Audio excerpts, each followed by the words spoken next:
नमस्कार दोस्तों, राव रवि सैंकी ऑफिशियल में आप लोगों का स्वागत है।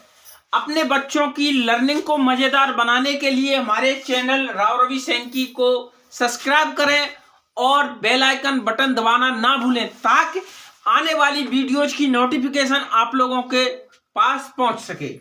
अब हम देखते हैं गुणा के तरीके। वर्तमान में जो चल रहे गुणा के तरीके हैं उनको ध्यान में रखते हुए कुछ अपने बच्चों को नया करना भी सिखाएं और उसके बाद और कुछ नया करना भी सिखाएं। तो हम देखते हैं, जैसे वर्तमान के गुणे।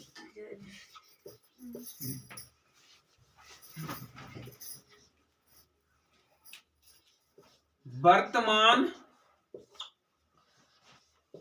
के गुणा, जो वर्तमान में चल रहे गुणा की विधि है वो सेम इस तरीके से है। 2 4 2 गुणे 3। तो अधिकांश टीचर यही विधि गुणा करने की यही विधि बताते हैं। क्यों ना बच्चों को दूसरी विधि से भी गुणा करना सिखाया जाए, दूसरी प्रोसेस भी लगाई जाए। बच्चों को जो देखा जाए, बच्चों को जौन सी प्रोसेस पसंद आए, जौन सी अच्छी आए, उसी तरीके को अपनाने लगे तो बच्चों को यह होगा कि वो बेहतर तरीके से सीखेगा। यो प्रोसेस है कैसे कि इसका इसमें मल्टीप्लाई किया, 3 का 3 3 दून 6, 3 का 3 3 दून 6, 3 त्रिक 9 चौक 12, 12 की 2 हासिल 1, 3 का 3 3 दून 6, 6 1 7। ये प्रोसेस है वर्तमान के गुणा की। अब हम देखते हैं वैदिक गुणा।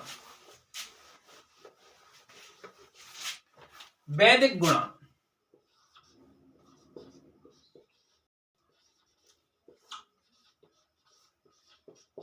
वैदिक गुणा, वैदिक गुणा में क्या है कि आज से जो वैदिक काल था उसका ये नियम है। तो पहले के जमाने में क्या था, वैदिक काल में कॉपी पेंसिल हमारे पास न थी, तो ऋषि मुनि इसी गुणा का प्रयोग किया करते थे। तो किस तरीके से किया करते थे वो मैं आप लोगों को बता रहा हूं। नंबर ये गुणा करने का दूसरा नियम है। जैसे हमने कोई भी संख्या ली है, जैसे 24 गुणा 12, 24 गुणा 12, तो इसमें क्या किया जाता है, नंबर 2 डिजिट। तो हमने 2 लाइनें खींची, 1 2। ये मैं इसलिए बता रहा हूं कि आपके बच्चों को क्या पता कौन सी विधि अच्छी लगे, उसी विधि से आपका बच्चा सीखने लगे। तो ये 2 डिजिट है, 2 डिजिट की 2 लाइनें खींची और ये 4 डिजिट है, 1 2 3 4। अब इसके बाद है मल्टीप्लाई का चिन्ह। अब ये है 12। तो ये वाली लाइन, ये वाली पहली प्रोसेस में हमें लाइन इस तरीके से खींचनी है, इस तरीके से। अब ये वाली लाइन हमको खींचनी है। ये 12 है, तो ये हमारी हमको लाइन इस तरीके नीचे से ऊपर को खींचनी है। पहली डिजिट है 1 लाइन खींच ली हमने। दूसरी डिजिट है 2, तो 1 2। अब हमको ये देखना है कि एक दूसरे से जहां पर लाइनें काट रही हैं वहां पे चिन्ह लगाना है। तो 1 2 3 4 5 6 7 8 9 10 11 12 13 14 15 16 17 18। एक दूसरे को 18 बार काट रही है लाइनें हमारी। तो अब हम इसके बाद हमारी प्रोसेस जोड़ आता है। तो जोड़ को हम इसमें 3 तरीके से करेंगे। नंबर 1 तरीका ये, और दूसरा तरीका ये, और तीसरा तरीका ये। वो किस तरीके से करेंगे ये आप देखिए। जैसे 1 2 3 4 5 6 7 8, इसमें 8 हो रहे हैं तो हमने 8 लिखिए। अब ये वाला तरीका देखते हैं। ये वाला, इसका नंबर आता है 1 2 3 4 5 6 7 8, ये भी 8 हो रहे हैं। अब इसका नंबर आता है 1 2 2। ये हमारा सेम, ये हमारा आंसर है। चाहे आप इसे इस गुणा को वर्तमान नियम से करके देखते हैं तो देखो 24 गुणा 12। अब देखो किस तरीके से, 12 का 12, 12 दून 24, 12 तीन 36, 12 तीन 36, 12 चौक 48, कितना हुआ 48, 48 की 8, कैरी 4, 12 का 12, 12 दूनी 24, 24 8 कितना हुआ 28। इससे भी हमारा आंसर आ रहा है। तो हमें अपने बच्चों की लर्निंग को मजेदार बनाने के लिए, अपने बच्चों को अच्छी शिक्षा देने के लिए नए नए तरीकों से हमें अपने बच्चों को पढ़ाना है। क्या पता आपके बच्चों को कौन सी विधि समझ में आए। अब हम देखते हैं इसका नेक्स्ट एक सवाल और देखते हैं इसके बारे में हम।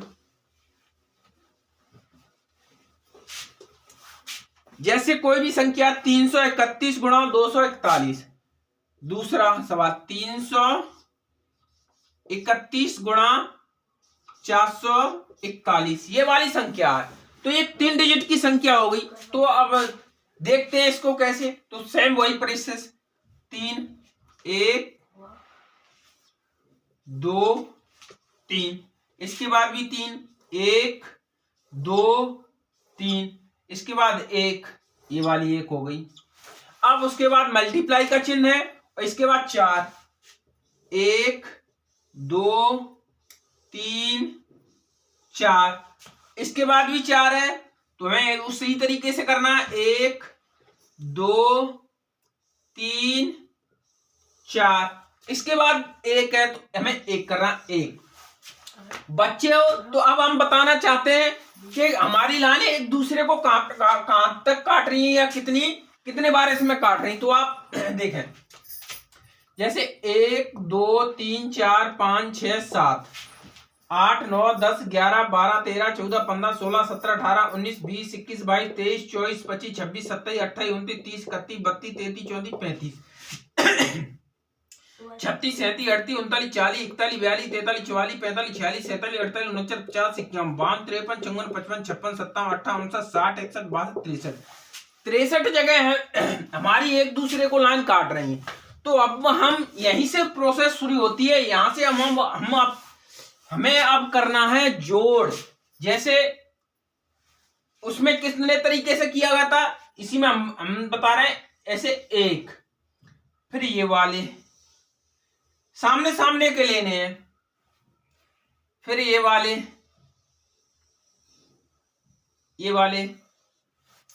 फिर इनको लेना है, फिर इनको। जैसे हम गुणा करते थे वैदिक में, जो वर्तमान में पीछे से जैसे गुणा करते थे और पीछे से ही जोड़ते थे। जोड़ना भी हमें पीछे से था और गुणा भी हम पीछे से करते थे। तो वैदिक में भी हमें वही प्रोसेस अपनानी है।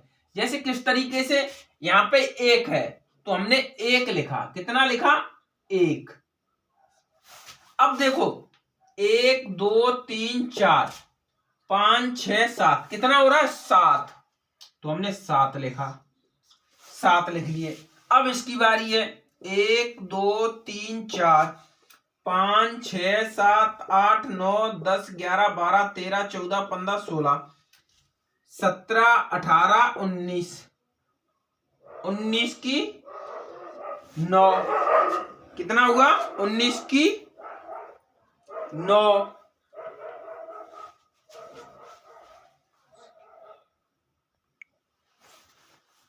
19 हुआ, 19 की 9 हासिल 1।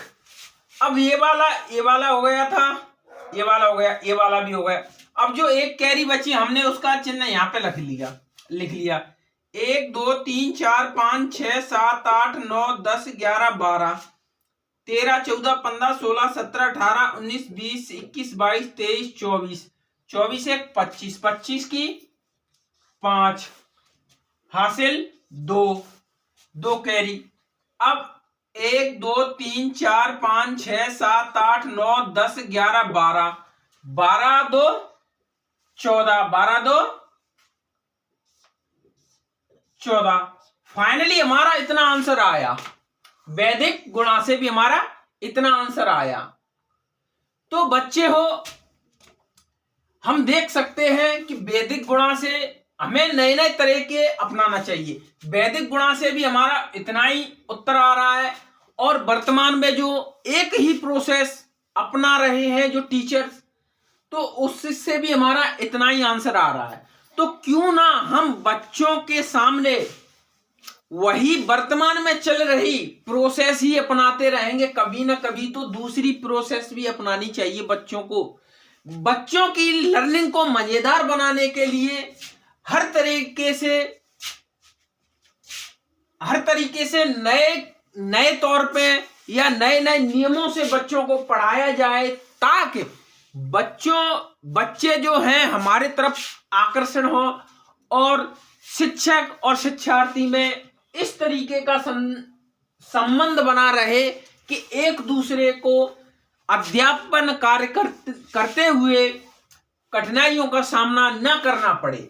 तो इसी वजह से मैं आपके बच्चों को नई ट्रिकों के माध्यम से पढ़ाता हूं। तो यदि मेरी मेहनत अच्छी लगी हो तो प्लीज मेरे चैनल को सब्सक्राइब करें, लाइक करें, शेयर करें और ऐसी मजेदार वीडियो देखने के लिए मेरे चैनल पर आते रहिए। और हाँ, यदि मेरे चैनल में कुछ भी थोड़ी बहुत मिस्टेक हो तो आप डिसलाइक भी करें और उसका कारण मुझे बताते रहें। इसलिए मेरे आज सभी दोस्तों से नमस्कार।